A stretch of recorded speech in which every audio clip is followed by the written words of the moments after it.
ഞാൻ നിങ്ങളെ സ്വന്തം കല. ഞാനിന്ന് ചെയ്യാൻ പോകുന്ന വീഡിയോ തക്കാളി ചോറിൻ്റെ വീഡിയോ ആണ്. സബ്സ്ക്രൈബ് ചെയ്യാത്തവരെല്ലാം സബ്സ്ക്രൈബ് ചെയ്ത് വീഡിയോ കാണാൻ നോക്കണം. അപ്പോൾ നമുക്ക് സമയം കളയാനില്ല, നേരെ വീഡിയോയിലേക്ക് പോവാം.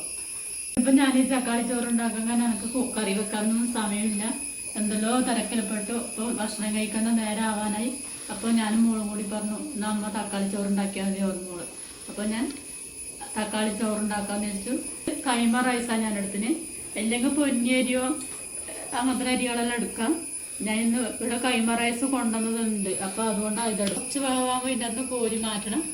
മസാലയിലാക്കി മസാലയിലിട്ട് ഒന്ന് മിക്സാക്കി എടുത്താൽ മതി. അപ്പോൾ പെട്ടെന്ന് സമയം ചോറും കൂട്ടാക്കേണ്ട സമയമൊന്നും ഇതിന് ആവശ്യമില്ല. അപ്പോൾ സാലഡും 2 പപ്പടും കാച്ചി കഴിഞ്ഞാൽ നമുക്ക് സുഖമായിട്ട് ഒരു ചൊക്കത്തെ ഭക്ഷണം കഴിക്കാനാവും. അപ്പോൾ അരി വേണമെങ്കിൽ ഏത് അരി വേണമെങ്കിൽ നമുക്ക് എടുക്കാം. സാധാരണ ചോറ് വെക്കുന്ന അരി ആയാലും എടുക്കാം.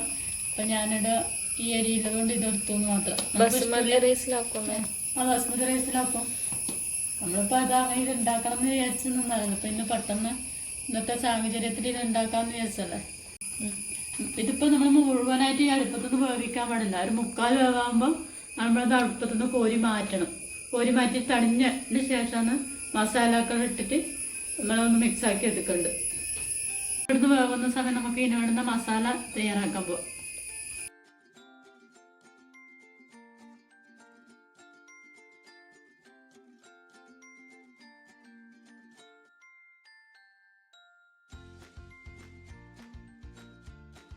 കുറച്ച് വെളിച്ചെണ്ണ മസാല ചേർക്കാൻ വേണ്ടിയിട്ട് കുറച്ച് വെളിച്ചെണ്ണ, അതിൻ്റെ കൂടെ കുറച്ച് നെയ്യും കൂടി ഒഴിച്ചു കൊടുക്കുന്നു.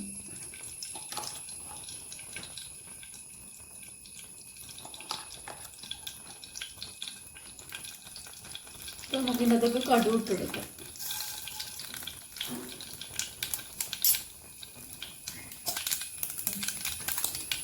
ഇതിനകത്ത് കുറച്ച് ഉഴുന്നുപരിപ്പ് ഇട്ടെടുക്കുന്നു.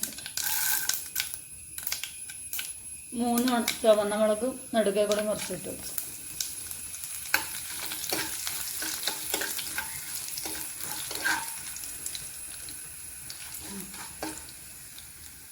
കാഷ്യൂനട്ട് ഇട്ടിട്ടുണ്ട്. 5-6 കാഷ്യൂനട്ട് ഇട്ടിട്ടുണ്ട്. ലേശമൊന്ന് നോക്കാൻ തുടങ്ങും. നമുക്ക് സവാള അരിഞ്ഞത് ഇതിൻ്റെ അകത്ത് ഇട്ടെടുക്കാം. 1.5 സവാള അരിഞ്ഞ് കഴുകി ചെറുതായിട്ട് അരിഞ്ഞെടുത്തിട്ട് നമുക്ക് ഇതിലൊക്കെ ഇട്ടെടുക്കാം. വെള്ളിയാണ് എടുക്കുന്നുണ്ട്.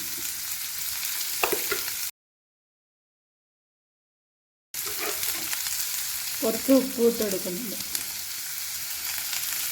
നല്ലോണം ഇടയ്ക്ക് കൊടുക്കണം. നല്ലോണം വഴന്ന് വരുമ്പോൾ നമുക്ക് 4 തക്കാളി ചെറുതായി അരിഞ്ഞത് ഇതിനകത്തേക്ക് ഇട്ട് കൊടുക്കാം. 3 പച്ചമുളക് നടുകെ കയറി ഇട്ട് കൊടുത്തിട്ടുണ്ട്.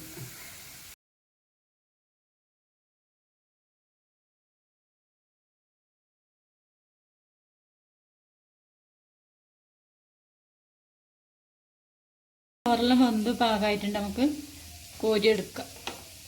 വെള്ളം വെച്ച് അരിപ്പക്കയിലോണ്ട് കോരി ഇങ്ങനെ മാറ്റാം. നമുക്കിത് കോരി എടുത്തിട്ട് നമുക്ക് ഫാൻ്റെ വീട്ടിൽ കൊണ്ടുവച്ച് കഴിഞ്ഞാൽ നമുക്ക് ചോറ് റൊട്ടി പിടിക്കാണ്ട് വേറിട്ട് നിൽക്കും. അപ്പോൾ വേഗം തണിഞ്ഞ് കിട്ടും. അരിഞ്ഞു വെച്ച തക്കാളി ഇട്ട് കൊടുക്കും. ചേർത്ത് അധികം മസാലകളൊന്നും ഇതിനാവശ്യമില്ല. കുറച്ച് മഞ്ഞൾപ്പൊടി ഇട്ടെടുക്കുന്നുണ്ട്. 1 സ്പൂൺ മുളക് പൊടി ഇട്ട് കൊടുക്കുന്നുണ്ട്. കാശ്മീരി ചില്ലി പൗഡറും അതേ എള്ള രണ്ടും കൂടി മിക്സാക്കിയതാണ്. നന്നായി ഇളക്കി കൊടുക്കുക. 1/2 ഗ്ലാസ് വെള്ളം ഒഴിച്ച് കൊടുക്കുക. ഇത് വേവാൻ ആവശ്യത്തിലുള്ള വെള്ളം. തക്കാളി കുറച്ചൊന്ന് വെന്ത് കിട്ടാൻ വേണ്ടി. ഇത് വെള്ളമെല്ലാം വറ്റി കുറുകുന്ന സമയത്ത് അപ്പോഴത്തേനും മസാലകൾ റെഡിയാവും. ഇതൊന്ന് വേവിട്ടിട്ട് 5-6 വെളുത്തുള്ളി ചതച്ചതാണ് ഇട്ട് കൊടുക്കുന്നത്. കുറച്ച് മുന്നേ ഉള്ളി വഴറ്റുന്ന സമയത്ത് ഇടേണ്ടതായിരുന്നു. ഞാനത് വിട്ടുപോയി. അപ്പോൾ അത് ഉപ്പ് ഇട്ട് നമ്മൾ മസാലയിൽ വെന്ത് പാകമായിട്ടുണ്ട്. വെള്ളമെല്ലാം പറ്റി കുറുകി.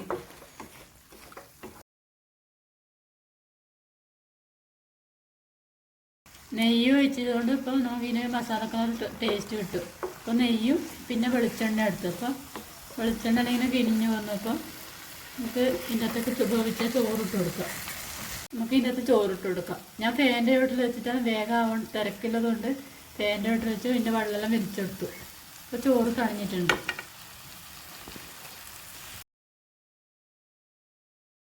അല്ലിയെല്ലാം ഇട്ട് കൊടുത്തിട്ട് അല്ലി വെച്ച് അപ്പോൾ നമുക്ക് നന്നായി ഇനി ഇളക്കി കൊടുക്കാം.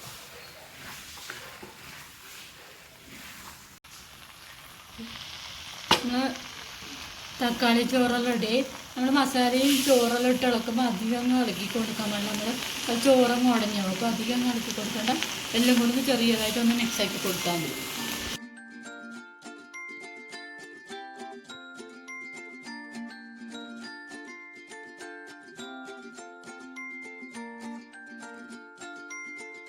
അപ്പോൾ നമ്മൾ തക്കാളി ചോറും റെഡിയായി, സാലഡ് ഉണ്ടാക്കി, പപ്പടവും കാച്ചിട്ടുണ്ട്. അപ്പോൾ നമുക്ക് കഴിക്കാം ഇത്.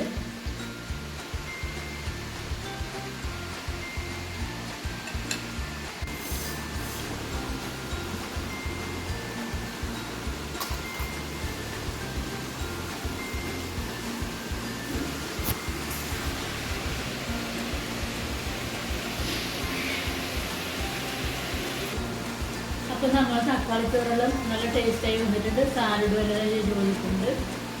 അപ്പോൾ ഇതുപോലെ അരി തക്കാളി തന്നെ വീട്ടിലുണ്ടാകുമ്പോൾ എല്ലാവരും വീട്ടിൽ ഉണ്ടാക്കി നോക്കണം. അപ്പോൾ ഈ അരി തന്നെ വേണമെന്നില്ല, ബസുമതി റൈസ് ആയാലും ഏത് വെള്ളരിയായാലും നമുക്ക് എടുക്കാം. ഇപ്പോൾ ഇഷ്ടത്തിനനുസരിച്ച് തന്നെ മേടിക്കണമെന്നില്ല, ബസുമതി റൈസ് തന്നെ വേണമെന്നില്ല, പൊന്നിയരി ഒക്കെ ഉണ്ടാക്കാം. അപ്പോൾ എല്ലാവരും വീട്ടിലുണ്ടാക്കി നോക്കി അഭിപ്രായം കമൻറ്റ് ബോക്സിൽ അറിയിക്കുക. വീഡിയോ ഇഷ്ടമായെങ്കിൽ ലൈക്ക് ചെയ്യാനും സബ്സ്ക്രൈബ് ചെയ്യാനും മറക്കല്ലേ. അടുത്ത വീഡിയോ ആയിട്ട് നമുക്ക് നാളെ കാണാം. Bye bye.